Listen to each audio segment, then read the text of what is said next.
This is VR Dakota Boy, America, I'm sorry. I know where he's coming from. I've preached before about civil disobedience, and it should be starting. But like he said, you know, if he stands up in civil disobedience and somebody label him as an extreme risk, they could come down to his place and haul him away, take his firearms, so on and so forth. Well, let me kind of straighten things up about the Constitution. We still have a Constitution. And if we can get the Supreme Court off their damn fat ass, maybe we'll get something done before we break into a revolt here. But it's coming if they don't act quickly. And using their good conscience when they do it, so that this can't happen again. But he was talking about, you know, his rights would be violated. They come and take him and his guns away and so on and so forth. Well, the Constitution, if you read the Constitution, if you understand any part of it, the individual's rights supersede what the majority wants. Let's say old Fuzzy's living in a tar paper shack way out here in the country, not bothering anybody, minding my own business, just happy as a lark.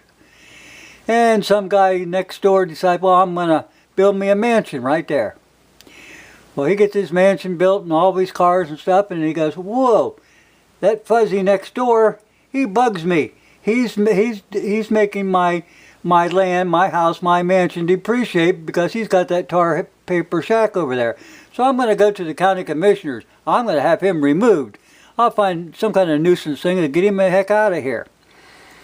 Well, that's the wrong thing. Because, you know, Mr. Rich Guy, or Mr. Elite, or Mr. and Mrs. Socialist Democrat, you know, you're in a big mansion there and all your cars and you're showing off your wealth. You say, I'm a hindrance to the neighborhood?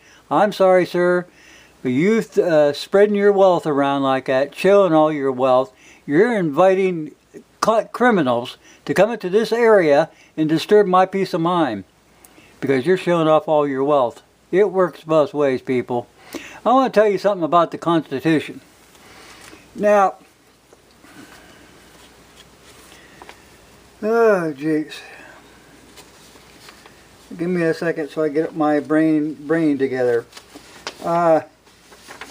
It's important for you to understand the Constitution. It's important that you understand it. It's a legal document, that it was ratified by all members in Congress together, and that the document has the signatures on that document. And it's important that you understand that there was an offer that the government offered to be governed. There was consideration, you know, our citizen stuff. So the government promised they would only govern by the Constitution. Okay? Now, but you have a unique situation here.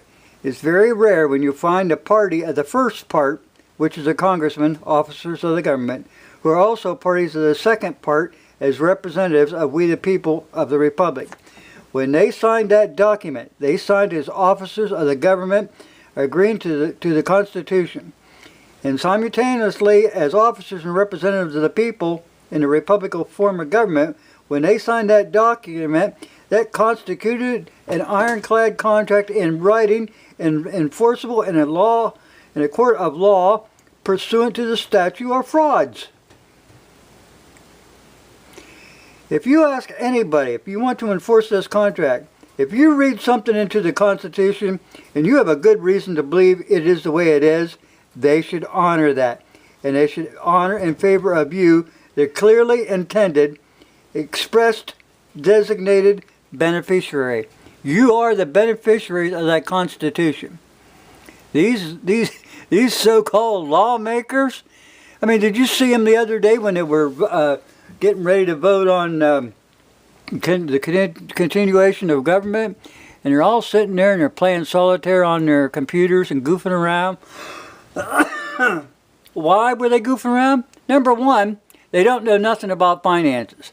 So they're sitting there and play on their computers while some other smart asses somewhere were coming up with how they were going to do this, and then their party would come and tell them how to vote.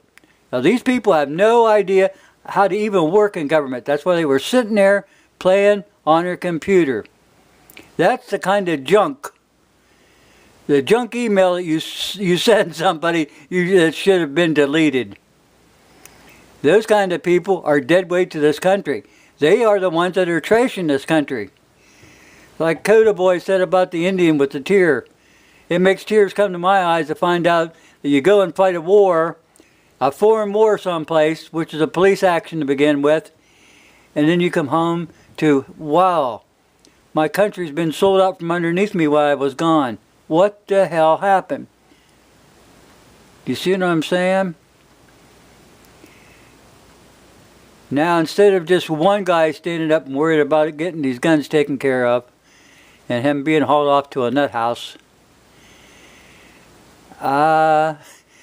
maybe everybody should stand up at the same damn time. Okay, I'm pretty much done ranting, but I just wanted to say that to Coda, that yeah, we understand where you're coming from, we know what you're talking about, and we're fed up too. You know, we're running out of patience, and Congress is running out of time, because we are not going to let this country fall without a fight. And I mean a knockdown, bare knuckle fight. No matter what the outcome, you'll know you were in it. Thanks for watching.